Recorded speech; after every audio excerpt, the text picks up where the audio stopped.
faces. Please turn your camera on so we can see you and visit with you today. Welcome, welcome. Oh, we've got so many people. This is amazing. Wow, welcome, welcome. Hey guys, happy to see you. This is an incredible event. Wow, we've been working on this for a very long time in the MBAC office and partnering with the other people in the small business ecosystem to try and bring this program to you. So today is the birth of a wonderful product and opportunity to help support minority owned businesses that have become certified, women-owned businesses that become certified, edge businesses that are certified, and veteran businesses that are certified. Because the whole focus is on you today and helping you navigate and understand the government procurement channels. So I believe that this is something that has been a long time coming and it is very much needed. So it is our pleasure to bring this to you on today. But before we get into all of that, I am so excited about the end of 2020, but I don't want to speak about negative things. I want to hear about positive. What were one of the things, your key takeaways, something was a winning moment for you in 2020? Put that in the chat for me so I can hear from you. And this is not a meeting where I want you to be shy. We need to interact. We need to talk to one another so we can get the most out of this opportunity this afternoon. Tell me about, somebody talk to me about a powerful thing that happened to you in 2020. Hello.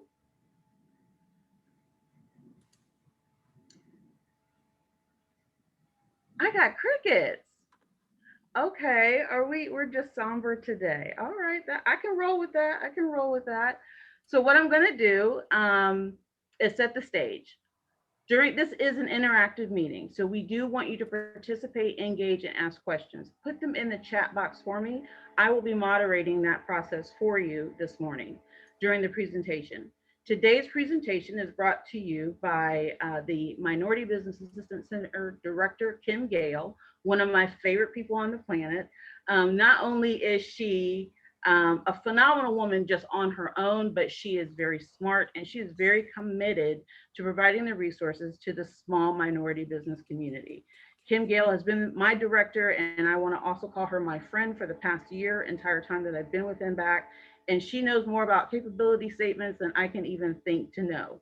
What she's here to do for you today is walk you through how to improve your capability statement so that you have something that is powerful, impactful, and that will get the attention that is needed to help it rise to the top of the pile, so to speak, right? This entire week is likewise bringing you information that's going to help you rise in the process of government procurement. So I will announce that the other programs coming. Tomorrow we're going to hear from DAS representation, Mr. Todd McGonigal, talking about the procurement channel. Then we're going to have on Wednesday a panel of experts talking to us about how to build those revenue bases for our business, how to be properly bonded for our business. We're going to call that our capitalization strategy panel. We have representatives from DAS. We will have representatives from Cal Ohio Credit Union. We will have representatives from private insurance company talking to us about bonding. Ms. Sandra Moody will bring her information and resources to us. The following day, we're going to hear from PTAC, and they're going to talk to us about, what's the difference between joint venture subcontracting and how can you utilize that for your business to help advance your opportunities with procurement. And then finally, we're going to wrap it up with another presentation from PTAC, which is elements of writing a successful bid. So you see me looking to the side because I'm looking at my notes. But without further ado, I want to turn everything over to Kim Gayle. And if you don't want to show me some love, show Kim some love. She's going to feed off of your energy and interact with her as she talks to you about your capability statements. Are you ready, Kim? I am, and thank you so much, Janine Hooks. She's such humble person that, I am so lucky to have her work with us in the Columbus MBAC Center. And for those of you who do not know, the Columbus Minority Business Assistance Center is hosted by the Columbus Urban League. And I want to just do a shout out because I know we have You know, with us being connected to the Minority Business Development Division and the Equal Opportunity Division, or any of those staff members on here that joined us today, can you just do a shout out and say hello? What I love about this family is that we're going to make sure that this week that you have all the tools that you need. So in the chat box, let us know who you are, so that we can say hi to the family, but just to know that our clients, you are very well supported in this endeavor. And then also, you know, if we could just get, maybe we can't get anything good that happened to anybody in 2020, but what I like to see is how you're feeling today in one word. Maybe put in the chat box one word to describe how are you feeling today. And I'll just put in grateful, and hopefully that will help start some type of dialogue today. I'm grateful. Thank you, Andrew. I am feeling awesome, awesome, grateful. Yes, yes. Optimistic. Thanks, Janine. Thankful, blessed. Thanks, Tim. Good to see you. Anybody else? How are you feeling today? Describe it in one word. Joyful, awesome, hopeful. Yes, that's great for a Monday morning. You know how you start off the week and what your positive thoughts are? That's how your week on glass. It's gonna be good. Anybody else before I start to share my screen and get started? Hopeful, joyful, blessed, thankful, grateful. I'm loving it. Okay, I'm going to go ahead. Optimistic. Great.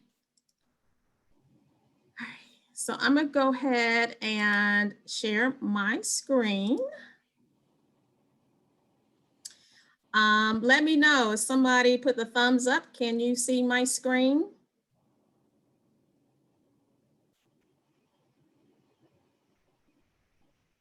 Talk to me. Somebody says yes. Okay, good. Thank you, Andrew. All right. So we're going to go and dive in detail about the capability statement. And just for those who are really anxious about writing every notes, just know that this is going to be recorded and that you'll have access to receiving a recording. So don't feel stressed about taking a bunch of notes right now. This can be replayed back for you. So I really just wanted you to just pay attention, engage, and just listen to the conversation. We'll also send out notes and everything after this call. So I don't want you to feel stressed about that. So like Janine said, we are the Columbus Minority Business Assistance Center. A lot of you are our clients, so you pretty much are familiar with what we do. I just wanted to kind of put notice of that, you know, we not only have Franklin County as the county that we serve, but we are responsible for all the other counties listed on this presentation. So we are one of the largest MBAC centers in the state of Ohio. And so we welcome all of you. So our agenda today is to really go over in detail, you know, just highlight levels of what a capability statement is, what types of capability statements, the key elements that go into those capability statements, basic rules, how to avoid some mistakes, and just some tips for success. At the end of the presentation, I'll show you a few examples, and so that you can give an idea of how to do that. Now, for those who already have capability statements, feel free to put that in the chat box. Is there any questions that you may have? Go ahead and put in the chat box about different things about your capability statement. Go ahead and ask those questions now. And so when Janine comes back and asks those questions, I can kind of maybe address them along the way.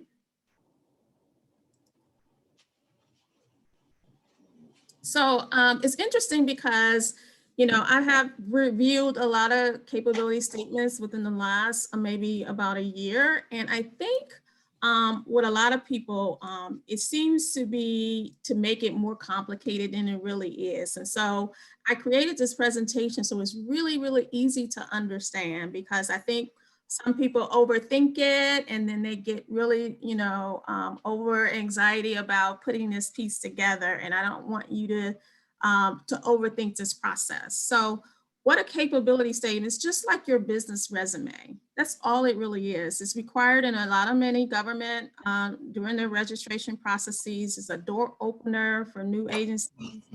It really just shows and highlights your proof of qualifications, proof of your past performance, and it will set you apart from your competitors. So keep that in mind. It just really is a business resume so that agencies can quickly go down the line, see what you do, see what you're good at, see how you're unique, and also get some information and proof about what other projects you've done in the past. Keep in mind, there are a few types of capability statements. So there's a general, targeted, and just making sure that you don't confuse that with sources sought. So we're going to go through what that looks like. And also to understand that just like a resume, that one doesn't fit all, to keep that in mind when you're targeting proposals, that you don't want to just have one in your toolkit. Okay, so keep that in mind. So the general capability statement can be sent to any agency or prime contractor at any time. However, the general capability statement has limited use. It isn't going to be as effective as a targeted capability statement. And I'm going to show you where I have actually a client where they actually put it on their website, which is a good place to put it as well, as you draw traffic to your website, and can be used in multiple ways. A targeted one is obviously more effective. It can be time consuming because you're actually customizing your capability statement based on what you're trying to pursue. Just like a resume, if I was going to pursue a job in a particular area, but I'm multifaceted and I have different skill sets, however, this particular job I want to be specific. I may not put all of my job history on that resume. The same goes here for a targeted capability statement. You want to be able to tailor it specifically to the agency or to the prime contractor that you're reaching out to, okay? And then this is something that a lot of people get confused. When the federal government asks for a capability statement in a sources of sought notice, they will outline exactly what information they want you to provide in the format. Do not send your normal capability statement. It will not help and even hinder your ability to market to that agency or decision maker. So just keep that in mind.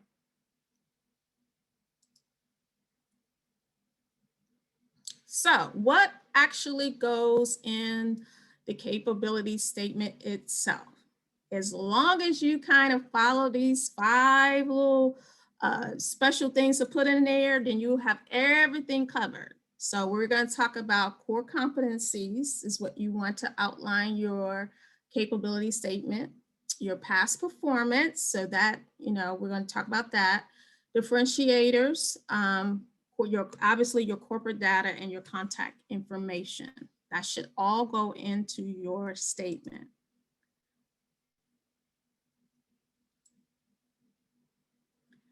So company description, you need a brief description, 1 or 2 sentences, your structure, the years of experience, maybe the size of the firm, employees, revenue, geographic area served. You gotta put your codes in there. That's gonna be critically important. Your certification, MBE, EDGE, WBE, any other certifications that you may have, your DUNS number, your EIN number, GSA schedule are just a few things that you could put in a company description area. And of course, I'm going to show you some examples. Core competencies, short description of the products and services your company offers. This is not an exhaustive list of everything you do. It can be tailored and agency specific.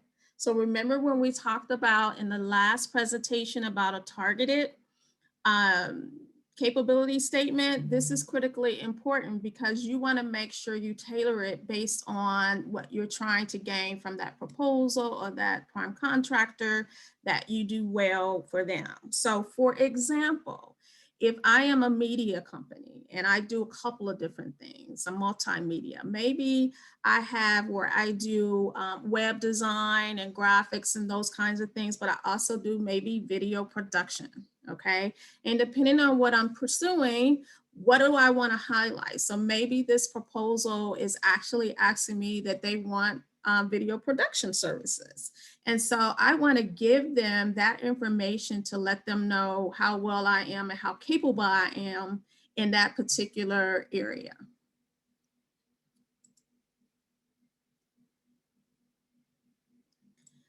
So with that being said, in my past performance, I would list those customers who I have done video production work with, instead of things that I've done maybe web design for or things of that nature, or doing things of that nature. So I would put in that targeted capability statement more references, as you can say, or past performance is another way of saying it, in which I've done that. So being able to have great references is important in the past performance area. The differentiators, what makes you different from your competitors and how this benefits the targeted agency is, how do you stand out? Any awards that you may have, any cutting edge technology or unique techniques that you have. Maybe you received several different awards for your particular business or things of that nature. So this is like your time to shine. It's time to put it out there, or how well you're received in your community, or things that your business have received that are successful. So that is a good way to kind of make sure you set yourself apart from the people that you're going to be competing with.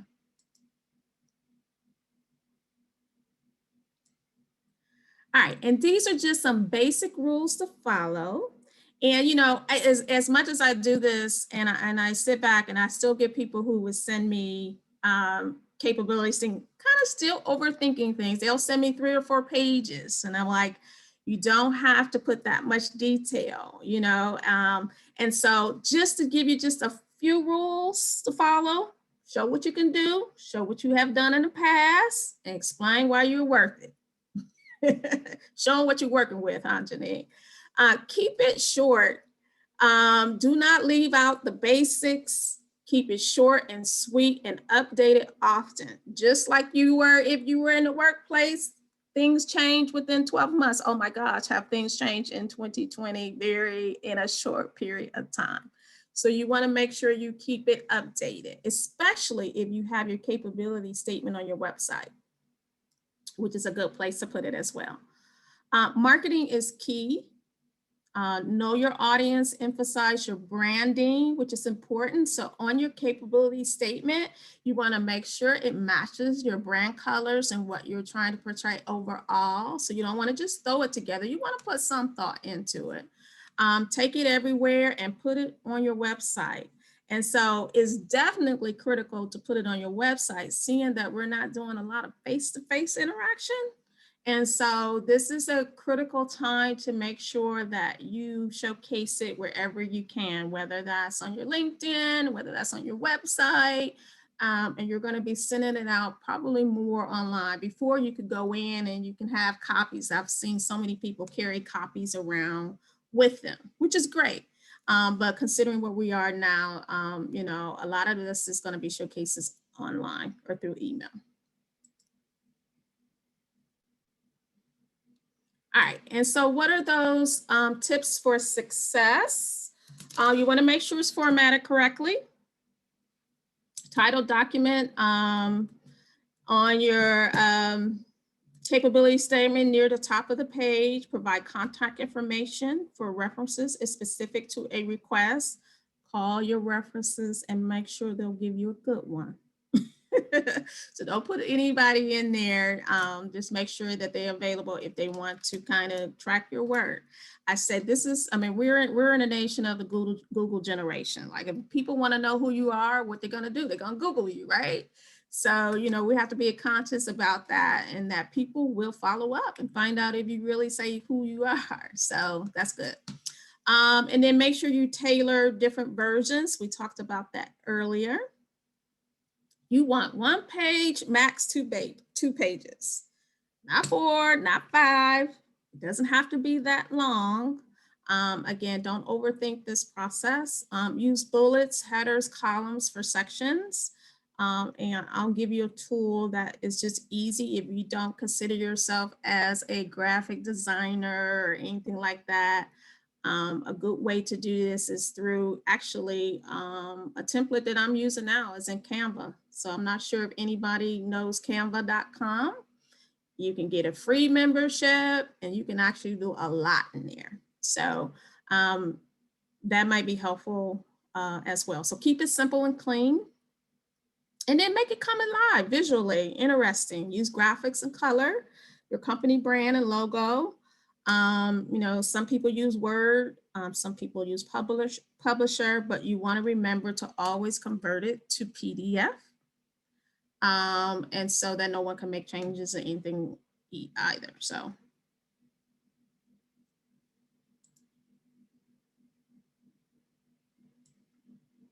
shoot your shot. So email marketing, contact your small business specialist and program manager or buyer. You're going to gain so much knowledge this week. Hopefully you'll get to meet some individuals in those particular departments and areas that's going to push you along this process. And so they're going to help you with that. Do a brief introduction by email and attach your capability statement. Don't do a mass email to everybody. You want to make sure that whatever agency that you're interested in doing work and business in, that you really know who runs that procurement process and that you create that relationship with them. That's critically important. Especially since we are in a state now, with a lot going on. Build those relationships online now, even before a proposal is even available. If you know that you have a targeted agency that you want to do business with, by all means, once you get your capability statement put together, make sure you reach out to those individuals and tell them how interested and what you want to know about the department, what kind of projects that they have available. And, if there's any gaps, it's okay to ask, there any gaps that you see in my company that I need to work on? So build those relationships are important. Always address email to a specific person. No dear contracting professional. Just make sure you know who that person is and make sure it's in PDF format again, and keep the files small.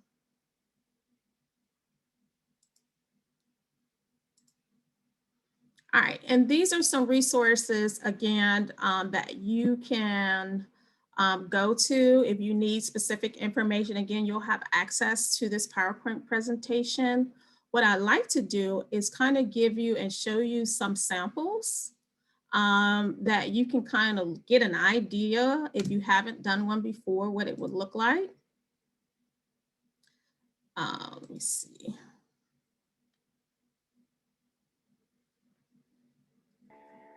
Hey gang, while Kim is queuing that up, do you have any questions for her that we can kind of discuss amongst ourselves or ask of the presenter for clarity?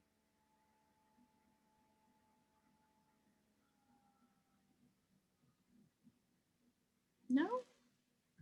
I'm getting ready to have nobody wants to chat with me when I talk. And that's okay. Hopefully it's simple enough that, it's easy to follow through. And I say it seems simple to us, but when people go to do it, they do have a lot of questions. Just know that we're here available. If you want us to review your capabilities, so we'll be happy and more willing to do that for you. You want to put drafts together.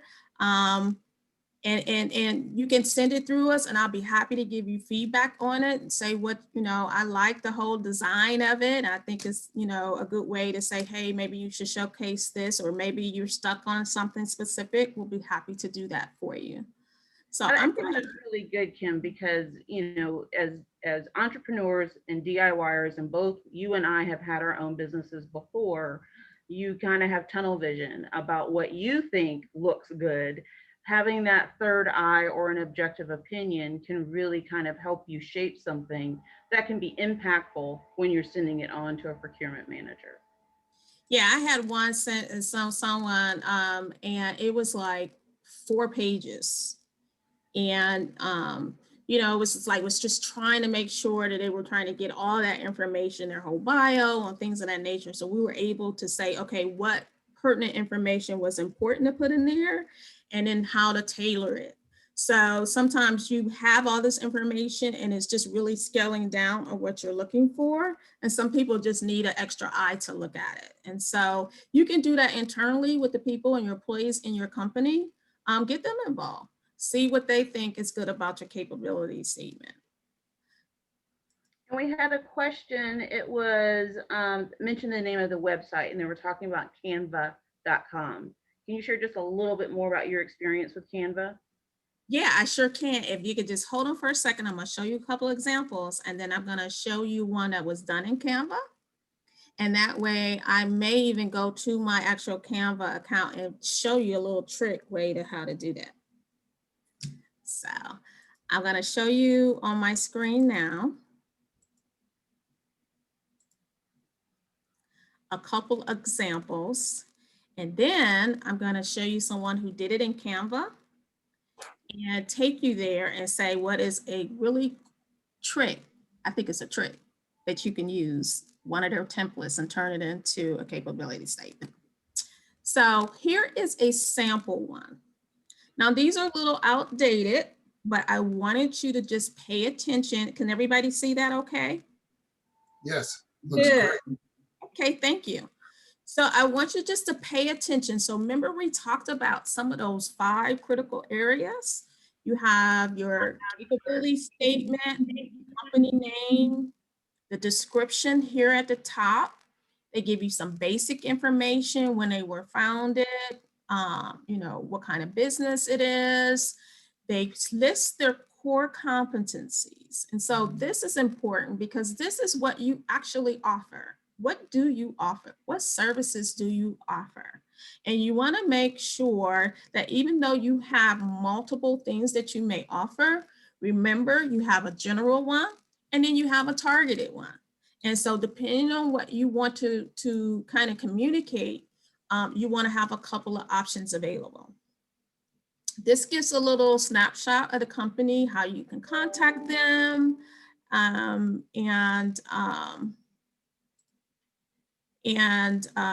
the codes that they have. You see the DUNS number.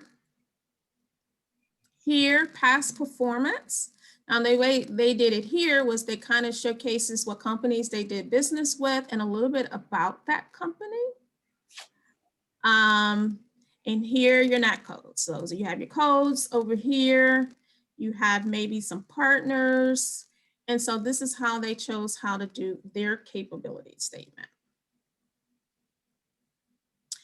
Here, again, not just really getting into the updates and the graphics and things, but what I like about sample number 2 is that they actually show you some of their products visually. And so, you know, think about that. It doesn't have to, what can you display? And also what you can get into one page.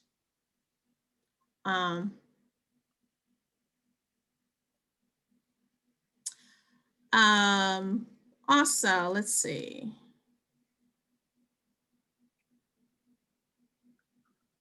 And so if you see here, you have differentiators. Remember we talked about that, past performance, NAT codes. And here they have some links. And even though I can't click on them, but this is the way they chose to kind of do theirs in terms of what their offer and what their product offering, just over their core competencies. Here's their DUN number and cage number. And so this just gives you an idea of how different people have designed their capability statement. So here you have some pictures and some graphics with this construction company where they actually showcase some of the work that they've done. I like that. Again, core competencies, past performance, NAT codes, product service codes, things of that nature. All right. Now I want to take you over to more updated one. This is actually one of our clients, and she actually done some training with us, but she did hers a little bit, colorful. This is her brand colors. She actually put it on her website. Okay, and she may have titled things a little differently, but she put up here WBA certified. She put her contact information. She put testimonials, her performance history. And so she did a little things a little bit out the box. Now, this may not be a targeted capability statement, but it's more of a general one. So as she applied for more contracts, she would probably tailor it more specific to those core things that we talked about. But this is just an example and a sample of how you can be creative a little bit and make it come alive. This is what we talk about when we talk about make it come alive. So I'll stop here and then let's go into Canva a little bit. If you can see my screen. For those of you who are familiar with that,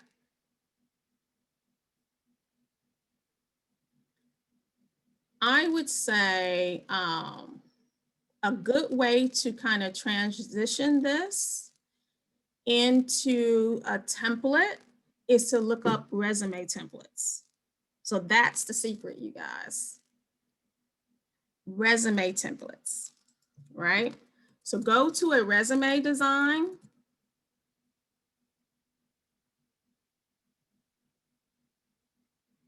I know this sounds crazy, right? So a lot of these resume designs, they have columns already. They have bullet points already. And you can just start creating something just from a resume template. That's the secret. So if you are struggling with maybe you don't have much design experience, you can take one of these, you can put your brand colors in Canva. You can edit it and put, different titles, and you can start from a template you may like and just add details to it. So that's what I found to be easy for some people who say, you know what, I don't want to do it in Word, but I kind of want a live kind of template. And so that may help you out a little bit.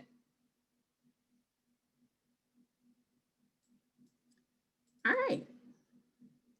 So I'm going to stop there and leave it open for any questions. Anybody have any additional questions?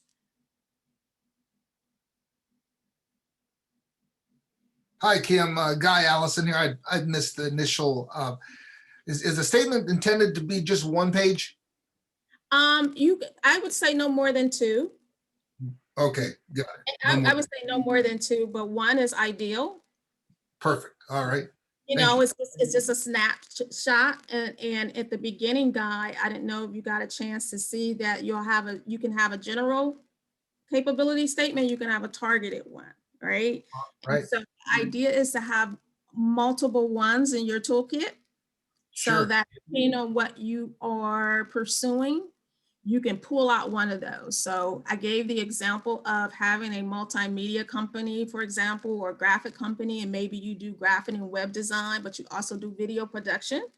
And so the one targeted, and you actually want to get this contract on video production, you would probably tailor it just like you would like a resume, that you would put more, your statements, your core competencies may be highlighted in video production, as well as you may have references. Past performance is what's considered in your capability statement, that you'll have more clients under the video production projects. And so having a couple of a couple that you can kind of tailor to your needs is important. I hope that helps. Yes, it does. Thank you. All right. Good question. Anybody else? Does anyone have a quick, go ahead. I'm here. My name is Desiree here in Columbus, Ohio. Just started 2020 my home cleaning service, and I would like to get into more commercial cleaning. So with me starting out, and I was looking at like the like basically past performance and um, core competencies and past performance. Is how can I guess, get more experience working with other people other than um, kind of like one-off cleanings?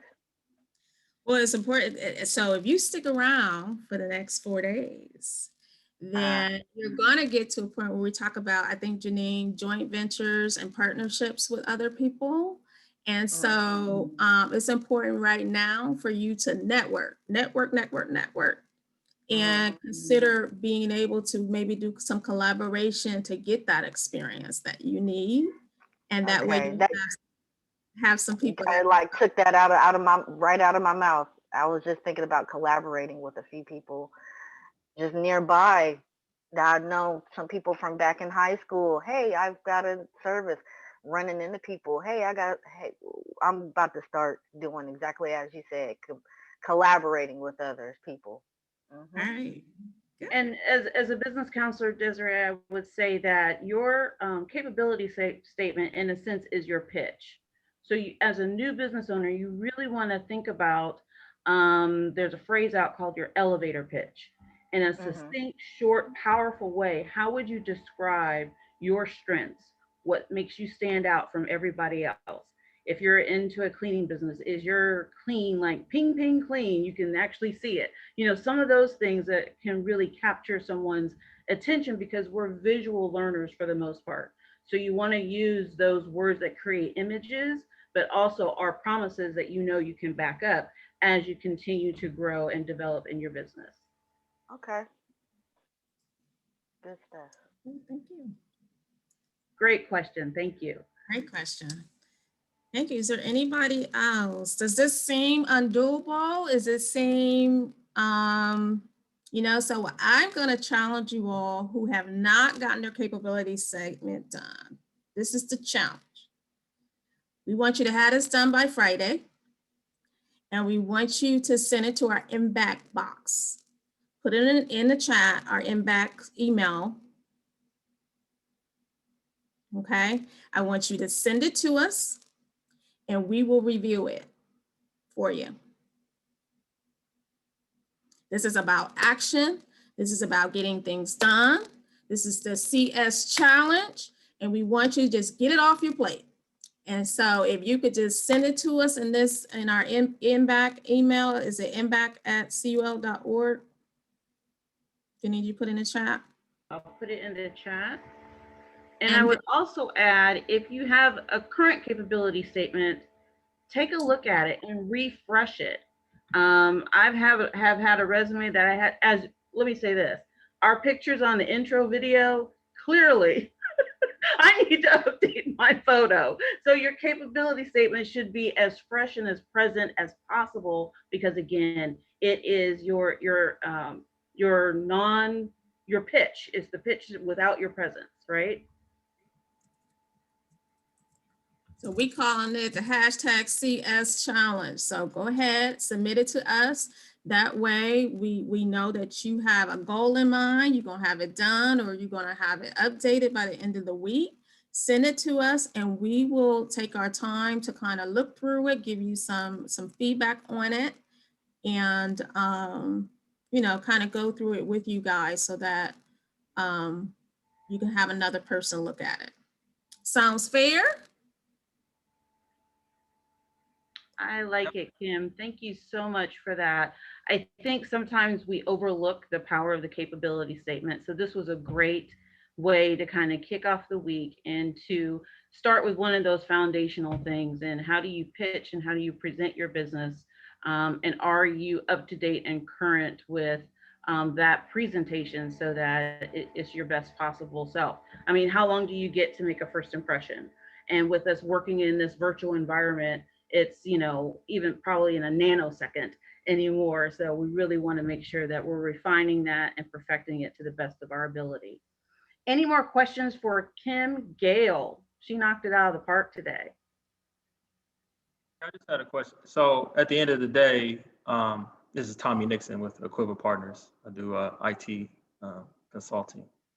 But at the end of the day, the capability statement, I guess, would be like an artifact for like the bid, like when you're putting in a bid wherever. Is that right?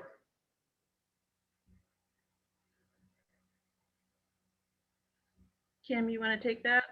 Well, you ultimately want to do what the proposal asks for. It just depends on what it is for. But what we want to get you guys in the habit of doing is making those relationships before those proposals and things are coming out. And you'll learn throughout the process during the week, as you talk to Todd, as you talk to procurement opportunities, how they're laid out for you.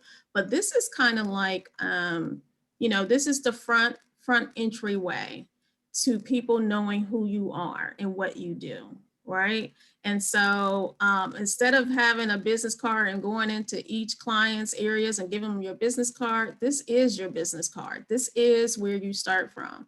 And so they may require you to have that piece of information. So they're going to expect you to know what a capability statement is and what goes into it. So you're going to have to, it's kind of like a language, every organization industry have a language, right? And capability statement is one of those language, the things that they expect MBEs and certified businesses to have.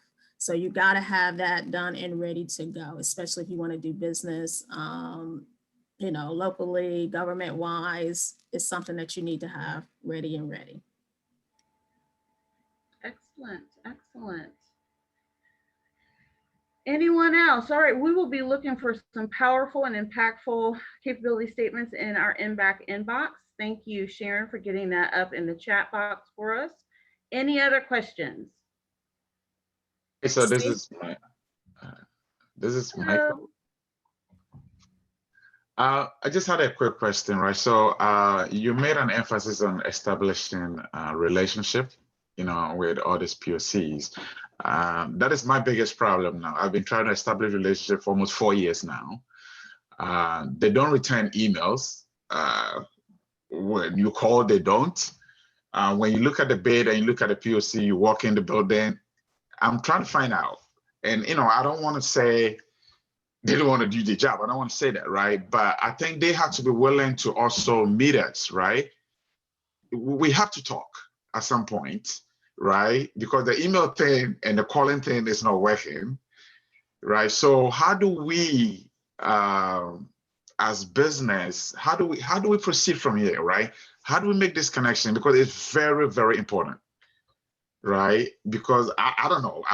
In my mind, I'm like, okay, they might have probably established a relationship with somebody else. So even it doesn't matter when they put the bid on there, they already know who they're going to pick, right? How do we get our foot in the door so they can talk to us, right? At least just return emails, right? And let me know that, hey, at least somebody's actually thinking about the businesses out there, So I don't know whether anybody can help us or can help me on that, right? How do we get this thing going? Hey, Michael, I think you have a very frank and candid question, so I thank you for that. Kim has made capability statements sound very similar to a resume. And I don't know if we've all been DIYers for so long, we haven't had to go out and look for a day job.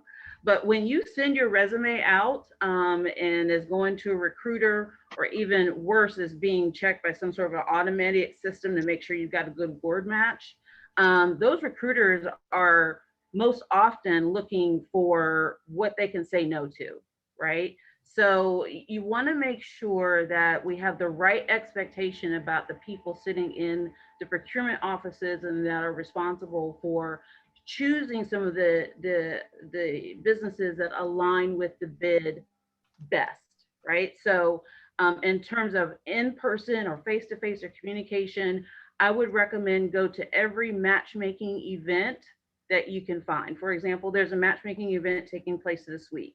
Yep. If I remember. So, yep. Making yourself known and present and just being as assertive with your business and the way that your business can satisfy those needs is the best way to go. I can tell you that before I got my job at MBAC, it took me 7 months to find the dream job. And I was diligent. I'm telling you, diligent in sending out my resume and refining my resume and doing anything. So likened to a capability statement, it's got to be that amount of persistence and energy that goes into this government procurement process. Kim, you want to weigh in on that? Yeah, and I want to also add also too, and I think Tommy, I think you asked this question and I'm not sure that I hit it too, but you also read those relationships. And you know, you can be a subcontractor for other prime contractors. And so maybe your strategy, and now we're getting into strategy. We're into how do we get ourselves noticed, and that is building those relationship with those prime contractors that you might want to do business with. So you can also use your capability statement to get in the door to have those types of conversations with individuals that you can join forces with that can actually get you into the door that you need to kind of walk through. But I'm excited about this question, and thank you, Michael, for submitting that to us, because we do have some professionals on the call can kind of hear your concerns, but it just makes us all want to work better together and to be able to help move people along that line. We don't have all the answers. But I do know that what we try to do is make sure that if we don't know, how we can best align that and provide those resources for you. And so if you stick with us throughout the rest of the remainder of the week, hopefully beyond this conversation today, that you can get some of your questions answered with the different professionals and individuals that do this work on a daily basis throughout the week. And so they are our resource partners. And so any feedback is always welcome, and that we can make the process better and refine it the best way that we can. So, but again, thank you, Michael, for that and letting us know some of the challenges so that we can try to figure out a way that we can get beyond that. Thank you very much. I have a question. Hello, LGK40. My name is Nishima. Sounds like something I'm like on here from a different phone. Okay. So I'm like, I don't know, but that K40, is that a product we need to order? No, this is my personal phone, and I couldn't do it on my business phone because my business phone been ringing all day. Hey. But I have a question. So I have a cleaning company as well. However, I don't have a website, but I do have a business Facebook page. How serious will they take me without having a website and only having a business page? Very good question. Very, very good question. So I'm going to kick that back to you, LGK40. Help me understand why we don't have a website. I've been in business for 2 years, and it's been like kind of slow picking up, trying to get customers. Then COVID hit, then, like finances, I'm just still trying to like build. So the the website was like, oh, I'm going to get it. And then I was getting advice from people like, oh, you don't need a business page. It was like so many, you shouldn't. So it's like confusing on, should I really just get one? Like, I'm confused. I'm going to let Kim take it because she's just sitting on some good nuggets of information for I you. see her face.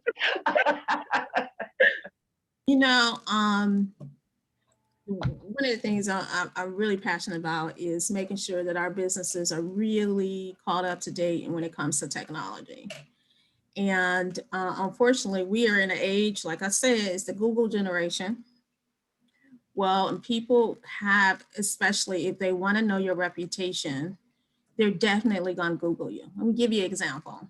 So I had some plumbing issues. Anybody got any kids at home right now doing the new normal? And people putting stuff, look, Charles, like, yeah, and people put, why you put that down the sink? Why? Just why?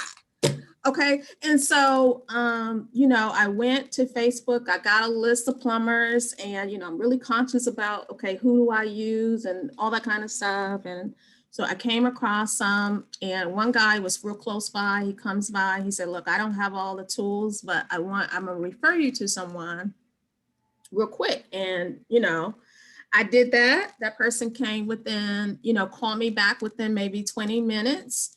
They were very professional. They came in, they got it done, but you best believe the first thing I did was go on my computer. Now, mind you, I'm working, I got a Zoom call going. Google was the first thing I did.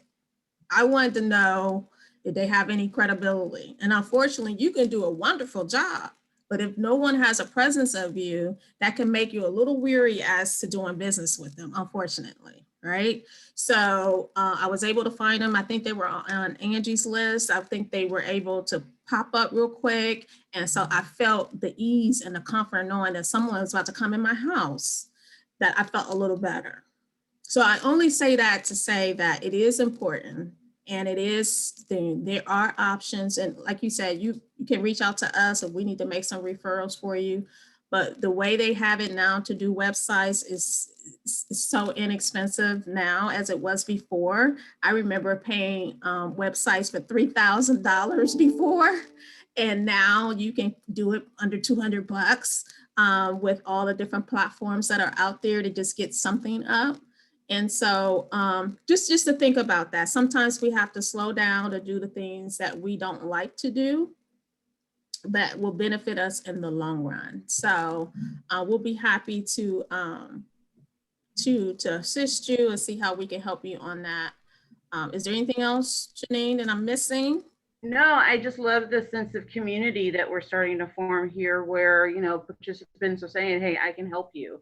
And you know, there may be some guidance that we can do if we network together and get some information and key learnings and resources from the people that are going to be participating in this cohort. The other thing I would say, as an entrepreneur, we are do-it-yourselfers.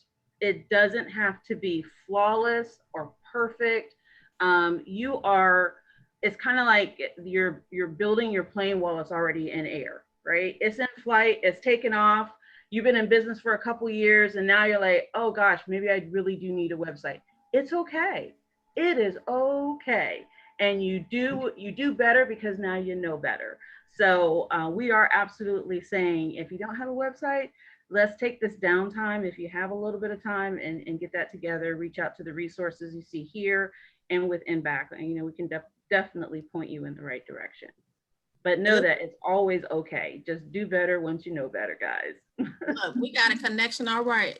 Michael said, I got you. I will contact you. Help you get this done. See what I mean? It's all worth it. It's all worth it.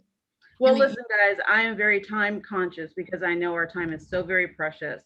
And I committed to all of my presenters and to each one of you that we would go no longer than an hour. So we're approaching that time frame. I just want to say thank you for tuning in, for counting this as an important opportunity to learn more about how to increase your ability to compete successfully in government procurement channels. And today, Kim started off fantastically with her presentation on capability statement.